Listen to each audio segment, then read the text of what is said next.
expert en politique énergétique, lanceur d'alerte particulièrement écouté. Il a publié des livres qui ont fait mouche, comme Nucléaire, les vérités cachées ou Éolienne, la face noire de la transition écologique. Et il revient avec un nouvel ouvrage qui ne manquera pas là encore de frapper les esprits, Guerre de l'énergie, c'est aux éditions du Rocher et c'est en vente bien sûr sur la boutique TVL, sur le site tvl.fr. Fabien Bouglet, bonjour. Bonjour Martial Bild. Alors vous vous placez au même rang que les catastrophistes du Covid ou les catastrophistes du climat, puisque vous nous annoncez tout de go, la troisième guerre mondiale a commencé, c'est la guerre de l'énergie. Tout à fait, c'est la guerre de l'énergie et c'est même la troisième guerre mondiale. Il faut comprendre que depuis l'histoire de l'énergie a en fait 150 ans. Elle a commencé avec l'exploitation du premier puits de pétrole par le colonel Drack. Il a inventé les techniques d'exploitation du pétrole en Pennsylvanie. Et à partir de cette découverte incroyable, ça a modifié la face du monde. Industrialisation, modernisation. Et en fait, progressivement, l'énergie a occupé une place importante dans les guerres, à tel point que Clemenceau, en 1918, envoie un télégramme au président américain Wilson en lui disant « Nous avons une nécessité impérative du pétrole, qui est le sang de la terre, à l'heure du prochain choc avec la Germanie. » Et il dit « Nous ne pouvons manquer de ce pétrole pour la victoire des Alliés. » Hitler également va envahir l'Union soviétique dans l'opération Edelweiss pour aller chercher les puits de pétrole de Bakou, parce qu'il n'a plus de pétrole pour ses tanks et ses invasions. Et il dit d'ailleurs à son général maréchal Erich von Manstein, « Si nous n'avons pas les puits de pétrole de Bakou, la guerre est perdue. » Et donc, après la Seconde Guerre mondiale, on voit apparaître des événements importants comme le choc pétrolier de 1973 avec la guerre du Kippour, où justement les pays de l'OPEP instrumentalisent le cours du pétrole. C'est la première guerre économique où le pétrole devient une arme, puis la guerre en Irak. Et progressivement, on voit que l'importance, et c'est d'ailleurs l'objet de mon livre, Guerre de l'énergie, de voir qu'on est arrivé à un maximum et à un moment clé où l'énergie domine tout. Et je l'explique dans mon livre, l'énergie devient l'objectif, l'enjeu, la cause et l'arme de ce conflit mondial. Et je fais démarrer ce conflit mondial, ou du moins je fais la mise en lumière de ce conflit mondial par les sabotages des deux gazoducs Nord Stream 1 et 2 le 26 septembre 2022. On va en reparler tout de suite, mais pour vous faire bien comprendre de vos lecteurs et donc des téléspectateurs, vous ajoutez que cette guerre qui fracture donc le monde n'est pas une guerre traditionnelle, donc à part rapprocher de la Seconde Guerre et de la Première Guerre mondiale, mais une guerre à la fois planétaire, asymétrique et hybride. Tout à fait. Explication. Alors, en fait, planétaire, parce que tous les pays ont besoin d'énergie pour le bien commun de leur population et de leur vie économique. Hybride, parce que, en fait, elle intègre des modes de guerre traditionnels. C'est la partie ukrainienne, c'est la guerre traditionnelle, mais elle peut intégrer des sabotages d'éoliennes, elle peut intégrer des cybercriminalités, elle peut intégrer, par exemple, lorsque la première ministre anglaise se fait pirater son téléphone portable, et elle intègre également ces sabotages de gazoducs qui ne font aucune victime. Nous n'avons aucune victime, mais alors, par contre, ça a des conséquences absolument incroyable, et c'est le caractère asymétrique, c'est l'autre aspect de la symétrie, où par l'effet papillon, un petit fait de nature anodine ou qui est un événement petit peut avoir des conséquences absolument gigantesques dans le monde, et c'est pour ça que je fais démarrer, du moins la mise en exergue de cette guerre mondiale de l'énergie par le sabotage de Nord Stream 1 et de Nord Stream 2. Oui, encore que cette guerre énergétique, vous la révélez au grand jour, elle se révèle au grand jour par cette date-là, c'est vrai, on peut considérer que c'était il y a un an, le 26 septembre 2022, on va garder cette date-là, parce que si on est en Troisième Guerre mondiale, c'est pour vous le début de la Troisième Guerre mondiale, avec le sabotage, vous l'avez dit, des gazoducs Nord Stream 1 et 2. Mais dans l'ouvrage, vous affirmez par ailleurs que la crise énergétique mondiale, elle a été entérinée dès 2011. Alors, c'est dès 2021. Oui. Donc, est-ce que c'est en 2021 ou en 2022 ?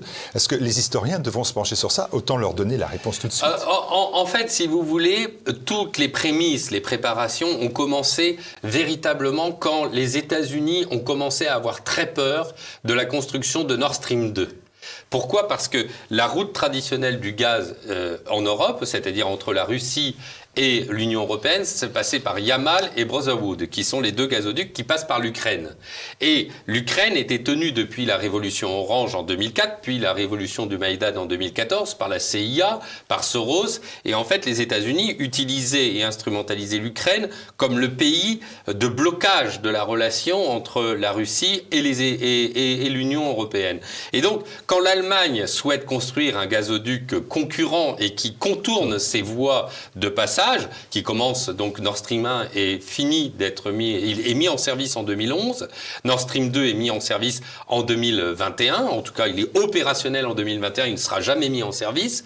En fait, si vous voulez, on a les prémices parce que les États-Unis, depuis 2016, sont indépendants énergétiquement. En fait, avant 2016, ils dépendaient de 30% de leur importation en énergie. Et depuis 2016, ils peuvent exporter leur surplus d'énergie. Pourquoi ? Grâce au gaz de schiste dont ils ont trouvé les nouvelles techniques rendant rentable l'exploitation du gaz de schiste et du pétrole de schiste. Et ils peuvent l'exporter avec le gaz naturel liquéfié. Et c'est là qu'on voit, comme Vladimir Poutine, depuis son élection, qui avait fait de l'énergie et des ressources minérales un point essentiel. On ne le dit pas assez dans les médias, mais Vladimir Poutine a fait une thèse de doctorat en économie en 1997 avec l'Institut des mines de Saint-Pétersbourg sur les ressources minérales de Saint-Pétersbourg et il fait une note de synthèse en 1999 qu'il publie dans le journal de l'Institut des mines 6 mois avant d'être nommé président par intérim, nommé par Boris Yeltsin le 1er janvier 2000, sur comment nous allons relancer l'économie russe avec l'exploitation des ressources minérales. Et il explique, j'ai lu intégralement sa note, j'en publie des extraits, il explique comment il va faire pour développer son pays. Et donc, les géostratèges américains voient d'un très mauvais œil le fait que Vladimir Poutine, par son réseau de gazoducs en Europe, va contrôler politiquement l'Union européenne. Et c'est un fait établi, c'est ce que j'avais expliqué dans mon précédent livre Nucléaire, les vérités cachées, comment l'Allemagne, dans son alliance, dans son pacte germano-russe ou le pacte Schröder-Poutine, va en fait faire en sorte de contrôler le système énergétique en Europe avec la distribution du gaz pour que l'Allemagne devienne le distributeur du gaz en Europe, couplé aux éoliennes intermittentes qui nécessitent ce couplage, puisque les éoliennes, l'Allemagne ayant le leadership des éoliennes en Europe, mais les éoliennes ne fonctionnent pas toujours. Donc on a déjà ce hiatus depuis 2016 entre les États-Unis qui ont très peur du leadership russe en Europe et la Russie qui utilise les gazoducs. Et de ce fait, ce qu'il se passe, c'est qu'en 2021, nous avons une baisse historique des vents en Europe, qui est d'ailleurs très peu soulignée. Et bien avant la guerre en Ukraine, il se passe qu'au dernier semestre 2021, cette baisse historique des vents en Europe, qui est particulièrement prononcée en Allemagne, dans les Danemark et dans les pays qui ont investi dans les éoliennes, conduit à une explosion du cours du gaz qui est multiplié par 6 en quelques mois. Et donc, on voit une explosion du prix du gaz. Mais comme l'explosion du prix du gaz, ça a quoi pour conséquence ? C'est que comme le marché européen de l'électricité dépend de l'unité de production la plus chère, ça fait exploser dans le marché spéculatif de l'électricité, ça fait exploser le prix de l'électricité. Et d'ailleurs, c'est une des raisons pour laquelle nos concitoyens ont une explosion de leur facture électrique. Et de ce fait, le gaz naturel liquéfié américain qui ne transite pas par gazoduc, mais qui doit être liquéfié et transporté par des méthaniers, est de fait plus cher que le gazoduc russe. Et le fait qu'il y ait l'explosion du prix du gaz rend absolument rentable, particulièrement rentable, l'exportation du gaz américain liquéfié, qui était plus cher et qui de ce fait maintenant devient compétitif. Et du coup, la guerre en Ukraine, l'opportunité de la guerre en Ukraine pour les Américains est totale. C'est-à-dire provoquer les Russes dans ce conflit va conduire à un embargo russe sur les exportations d'énergie. Alors, il y a un embargo européen sur le pétrole russe, mais il n'y a pas d'embargo européen sur le gaz. C'est les Russes eux-mêmes, selon la diplomatie du robinet, je l'appelle la diplomatie du robinet, qui vont couper en septembre 2022 toute exportation de gaz par Nord Stream. Et après, Nord Stream va être saboté. Et donc, on le voit, il y a cette tension extrêmement forte qui intègre les problèmes d'approvisionnement en gaz et de ce fait, les Américains profitent de cette guerre en Ukraine des faiblesses d'exportation de gaz russe et vont obtenir des multiplications quasiment par 3 des exportations de gaz naturel liquéfié. Et d'ailleurs, la facture... Alors, c'est tout à fait intéressant parce que vous vous souvenez, Martial Bild, que Bruno Le Maire, le ministre de l'économie, sur France Info, disait « Nous allons mener une guerre économique totale à la Russie ». Il avait fait vraiment un acte extrêmement belliqueux, d'ailleurs, que lui avait reproché Medvedev, l'ancien président de Russie. Et au final, en 2022, la facture en gaz de l'Union européenne est passée de 120 milliards d'euros à 400 milliards d'euros, multipliés plus que par 3. Donc évidemment, ça plombe la compétitivité des industries européennes. Ma question, elle revient à ça, 2021 ou 2022. C'est important parce qu'aujourd'hui, les gouvernements affirment que la hausse du gaz et de l'électricité sont les conséquences directes de l'invasion de l'Ukraine par la Russie. Non. Or, si ça date de 2021 du choc gazier, alors ce n'est pas la même chose. Mais ça date typiquement de 2021. Et dans la presse américaine, dans Bloomberg, dans différents médias, dans Forbes, il y a des analystes américains qui, dès septembre-octobre, disent la sécheresse des vents en Europe... On retrouve les articles, la sécheresse des vents en Europe sont la cause de la crise gazière que connaît l'Europe et nous ne devons pas aller dans le chemin suivi par l'Europe. Et en fait, cette émergence, et d'ailleurs j'ai mis les schémas volontairement en 2021 de l'explosion du prix du gaz. Par contre, à partir de l'invasion, parce qu'effectivement on voit bien que le gaz est un enjeu essentiel, à partir de l'invasion, l'explosion du prix du gaz continue toute l'année 2022 et en particulier au moment de l'explosion de Nord Stream. Quand on lit l'ouvrage, on voit bien ce qui amène la Russie et les États-Unis à cette situation de guerre énergétique, vous l'avez rappelé à l'instant. Pour l'Europe, qui est devenue le champ de bataille de la guerre, de l'énergie, quelle est sa situation à cette Europe aujourd'hui ? Eh bien, l'Europe, c'est terrible pour l'Europe parce que d'un côté, vous avez les États-Unis qui sont indépendants énergétiquement. De l'autre côté, vous avez la Russie qui est complètement indépendante énergétiquement. Elle a fait un accord avec la Chine qui, elle, est dépendante énergétiquement en mars 2023. Dans ce concert des nations, l'Europe est très affaiblie. Pourquoi ? Parce que selon les chiffres d'Eurostat, l'Europe importe 55% de sa consommation d'énergie. Elle est donc totalement dépendante de ses fournisseurs d'énergie. Pour être très clair, c'est là où j'explique que avec de l'énergie, on peut faire plus qu'avec une bombe. Il suffit qu'un des fournisseurs d'énergie arrête de fournir, c'est le cas de la Russie, et on a une explosion de la facture énergétique du fait qu'il y a une tension sur les ressources énergétiques. Et l'inflation que nous connaissons en Europe, elle est liée à cette situation. Et donc, ça fracture l'Europe en deux. Pourquoi ? Parce que d'un côté, on a l'Allemagne qui n'a plus l'accès au gaz russe. Elle avait fait son pacte avec Gerhard Schröder, dès les années 2000, à peu près à partir de 2005. Et donc, elle ne dispose plus du gaz russe qui était l'élément essentiel et son moteur de son économie, et en particulier des chimistes, BASF, qui avait fait partie prenante de Nord Stream.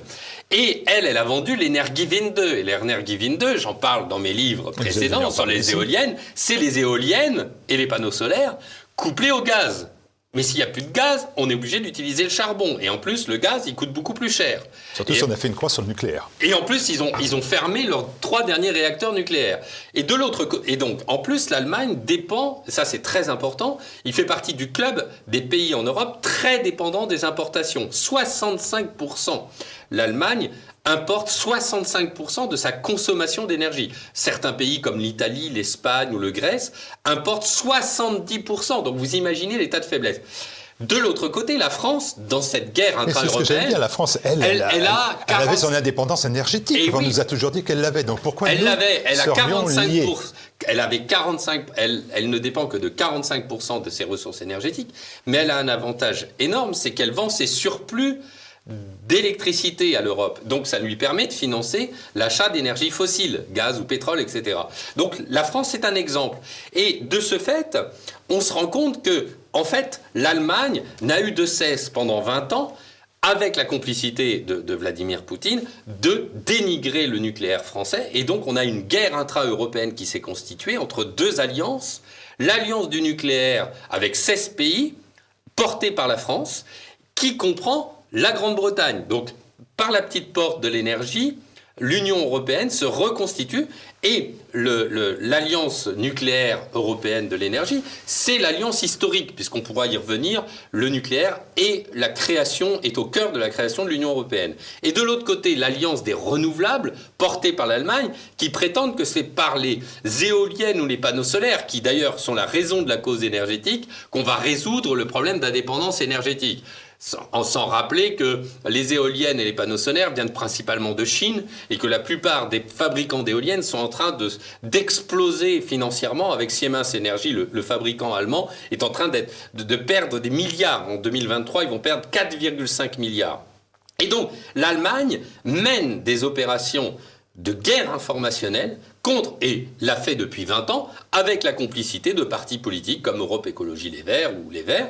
Et de ce fait, on a un conflit intra-européen à telle enseigne que Agnès Pannier-Runacher étant dans le « en même temps », vous vous souvenez qu'Emmanuel Macron, il veut et du nucléaire et des éoliennes, eh bien, ce qui se passe, c'est que Agnès Pannier-Runacher a revendiqué sa place dans le club des renouvelables en disant nous faisons du nucléaire mais aussi des éoliennes. Et là, contre toute attente, le club de l'Union européenne des renouvelables a dit non. Pour la première réunion, Agnès Pannier-Runacher, vous ne pourrez pas venir. Alors, mais vous pourrez venir à la prochaine réunion. Il y a une seconde réunion en Espagne et on dit ah non, on est vraiment désolé, vous ne pourrez pas venir. Et pourquoi ? Parce que l'Allemagne dit, et l'Autriche en particulier, disent la France, étant pro-nucléaire, est de facto anti-renouvelable. La politique pro-nucléaire. Et donc on voit qu'en fait, il y a cette guerre intra-européenne entre le modèle basé sur le nucléaire et le modèle basé sur les éoliennes. Deux armes de guerre, le nucléaire pour la France et l'éolienne. Mais on voit bien que dans ce choc économique, la France tire son épingle du jeu et l'Allemagne fait tout son possible au sein de la Commission européenne pour détruire la place du nucléaire, par exemple, dans la création d'hydrogène. Elle dit qu'il ne faut pas faire d'hydrogène à partir de nucléaire. Et donc, je comprends tout ce que vous me dites, Fabien Bouglet, mais il y a le téléspectateur se dit, là, Fabien Bouglet vient d'expliquer que la France, elle tirait son épingle du jeu. Or, on voit partout que le prix du gaz et l'électricité, il n'y a pas plus cher qu'en France. Alors, elle tire son épingle du jeu tout à fait, elle tire son épingle du jeu sur la production d'électricité, mais comme nous sommes toujours poings et mains liés avec le marché européen, et vous avez parfaitement raison, Martial Bill, de souligner le point énorme, c'est que c'est l'Allemagne qui, depuis des années, a souhaité qu'il y ait ce marché européen fédéral de l'électricité qui, comme je l'ai dit précédemment, est indexé sur l'unité de production la plus chère. Or, l'Allemagne a besoin de gaz. Et donc, comme le marché européen de l'électricité est basé sur le prix du gaz, le nucléaire pas cher ne profite pas aux Français, entre guillemets. Soit on quitte le marché européen de l'électricité et on retrouvera une facture d'électricité peu chère, comme l'a fait d'ailleurs l'Espagne et le Portugal, soit nous restons dans ce marché européen de l'électricité et nous allons continuer à payer, mais continuer à payer pour les Allemands. Parce qu'il faut comprendre qu'en réalité, nous mutualisons notre nucléaire qui est pas cher au profit des Allemands. C'est-à-dire qu'on a un paradoxe énorme. L'Allemagne lutte contre notre nucléaire, mais profite du nucléaire français pour baisser sa facture énergétique. On est vraiment dans un conflit considérable. Mais quand on est réaliste, et le gouvernement français est réaliste, c'est bien ça, sa première des qualités, pourquoi on ne quitte pas le marché européen de l'électricité ? Qu'est-ce qui fait qu'on ne le quitte pas ? Pourquoi Macron décide contre toute attente ? Parce que ça crée l'inflation, ça crée du désordre, ça crée de l'impopularité qu'on voit bien dans tous les stades contre lui, contre sa personne, contre sa politique, contre son gouvernement. Alors pourquoi on ne quitte pas le marché européen de l'électricité ? Parce que c'est pas si facile que ça. Alors, c'est facile.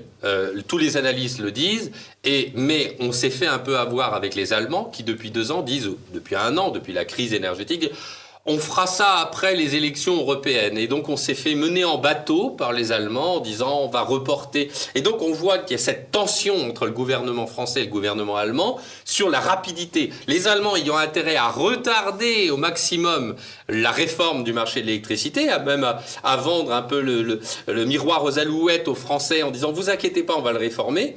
Mais l'autre jour, Agnès Pannier-Runacher, ministre de l'énergie française, a annoncé, c'est des propos qui ont été repris par Euractiv, le fait que si nous n'arrivions pas à nous entendre sur le marché européen de l'électricité, nous quitterions ce marché européen de l'électricité. Très sincèrement, Martial Bitt, je pense qu'il ne faut pas attendre une quelconque négociation, il faut le quitter immédiatement parce que en réalité, c'est l'Allemagne titanique qui est en train de faire sombrer la France. Et c'est exactement ça le problème de cette tension entre l'alliance du renouvelable allemand et l'alliance du nucléaire français. Alors, vous savez, dans l'ouvrage, je reviens sur l'ouvrage, vous savez, des mots très durs dans cette guerre énergétique mondiale, donc, avec les ONG qualifiées d'écologistes et qui jouent un rôle, on le voit, fondamental, et pas forcément en bien. Et on voit bien, vous n'êtes pas la Greta Thunberg, c'est clair. Oui, je dis même que les ONG prétendument écologistes sont des mercenaires verts, ce sont les Wagner de l'énergie, hein, il faut comprendre. Vous y allez fort, vous dites que les antinucléaires financés par les manias du pétrole. Eh ben, c'est la vous réalité. Dites que Greenpeace est le mercenaire... mercenaire énergétique, tout à fait. Mais ça, c'est documenté. D'abord, premièrement... J'avais dit que je dirais que c'était exagéré quelque part, donc je vous ai utilisé le terme. Non, mais tout d'abord, premièrement, moi, j'ai juste regardé les dons donnés par la Fondation Rockefeller. Quelle est la Fondation Rockefeller actuellement, hein? Fondation Rockefeller, c'est la fondation issue des manias du pétrole. Les Rockefeller, c'est les créateurs d'Esso et d'Exxon. Bon. La Fondation Rockefeller, sur le site internet d'aujourd'hui, finance WWF, Greenpeace et les Amis de la Terre. Les trois structures qui agissent aujourd'hui au sein de la Commission européenne et auprès de la Cour de justice de l'Union européenne pour voir sortir le nucléaire des énergies vertes dans le cadre de la taxonomie. Mais dans l'histoire, depuis 1970, en réalité, les Amis de la Terre, qui sont une association, The Friends of Earth, qui sont une association proprement antinucléaire, ont été financés par les manias du pétrole, Anderson et Rockefeller. Ils ont été même créés et les 200 000 $ qui ont été donnés aux créateurs des Amis de la Terre ont été donnés par les manias du pétrole. Pourquoi ? Parce que les manias du pétrole vendent très bien leur pétrole et se disent que s'il y a un développement du nucléaire, ça va faire baisser. Et de facto, c'est ce qui s'est passé en France. Et donc, ils ont financé les premières manifestations. Alors ça, je n'ai pas la preuve, mais ils ont financé les premières associations antinucléaires en France et en Allemagne. D'ailleurs, Brice Lalonde était un membre des Amis de la Terre en 1970. Depuis lors, il s'est repenti, il est devenu pro-nucléaire. Et il était même associé du cabinet d'avocats qui s'occupait de la famille Rockefeller. Et en Allemagne, les Amis de la Terre ont organisé la première grande manifestation qui a réuni plus de 100 000 personnes contre une centrale nucléaire en Allemagne. Et en Allemagne est né un mouvement très très dur politique issu de ces mouvements. Greenpeace, de la même manière, a reçu régulièrement de l'argent et étonnamment, Greenpeace, qui reçoit de l'argent des structures pétrolières, hein, donc, eh bien, fait une guerre absolument incroyable au nucléaire français, mais oublie le nucléaire américain, ça c'est étonnant, et surtout, quand il s'agit de l'Allemagne, elle dit il faut pour l'Allemagne du charbon à titre de transition. Alors évidemment, elle aime le charbon pour l'Allemagne, mais elle fait des campagnes de presse contre le charbon en Chine ou en Afrique. Donc vous voyez tout ce paradoxe. En fait, elle sert des intérêts. Pourquoi Greenpeace sert les intérêts américains ? D'une part, parce que, évidemment, les campagnes antinucléaires menées en France, et je vais reparler d'un point, les campagnes antinucléaires servent les États-Unis. Pourquoi ? Parce que moins de nucléaire, c'est plus de dépendance au gaz, plus d'éoliennes, c'est plus de dépendance au gaz du fait de l'intermittence. Et donc, c'est pas un hasard si Jennifer Morgan a été nommée secrétaire d'État chargée du climat en Allemagne. C'était une Américaine à Washington, naturalisée allemande en février 2022, juste avant la guerre en Ukraine. Et Jennifer Morgan était, avant sa nomination comme secrétaire d'État au ministère Grünen de Madame Barbuck, elle était avant chef-den-monde de Greenpeace International. On a la chef-den-monde de Greenpeace International antinucléaire nommée au poste de ministre en Allemagne. C'est un scandale aussi important. Vous savez que cette affaire de personnes qui devaient être nommées directrices à la concurrence est américaine. Donc on voit bien les liaisons américano-allemandes sur la destruction du modèle français. Et on a aussi découvert, l'école de guerre économique, juste en mai, a découvert toute l'organisation des fondations allemandes deux fondations. Alors, il faut savoir qu'en Allemagne, on a des fondations qui dépendent des partis politiques. Donc, il y a 7 fondations dépendant des 7 colorations politiques et elles reçoivent beaucoup d'argent.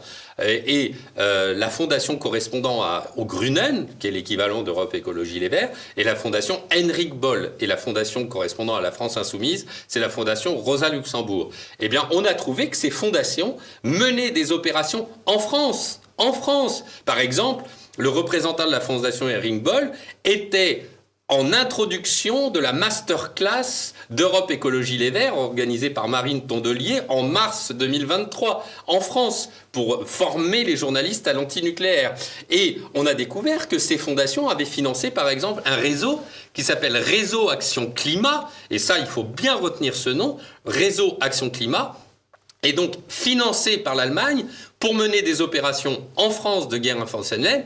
Et Réseau Action Climat comprend les Amis de la Terre, Greenpeace, WWF, et je ne parle même pas en France de l'Office central, l'Office franco-allemand de la transition énergétique, qui est une officine de droit allemand dont le siège est à Berlin et dont les locaux ont été installés en France à la Direction générale de l'énergie et du climat du ministère de l'énergie. Et cette direction est chargée de la politique énergétique. Imaginez qu'en Allemagne, on ait des lobbyistes du nucléaire installés au ministère de l'écologie ou de l'industrie allemande. Eh bien, c'est exactement ce qui se passe en France. On a le ministère puisque l'OFATE, l'Office franco-allemand de la transition énergétique, a son siège à Berlin au ministère de l'Industrie, eh bien, à ces bureaux, à notre, je dirais, cerveau décisionnaire de la politique énergétique française. Je crois qu'il faut couper à un moment, lorsqu'on a à ce point un dénigrement du nucléaire français qui est l'atout compétitif de la France, il y a un moment, il faut rappeler à l'Allemagne, attention,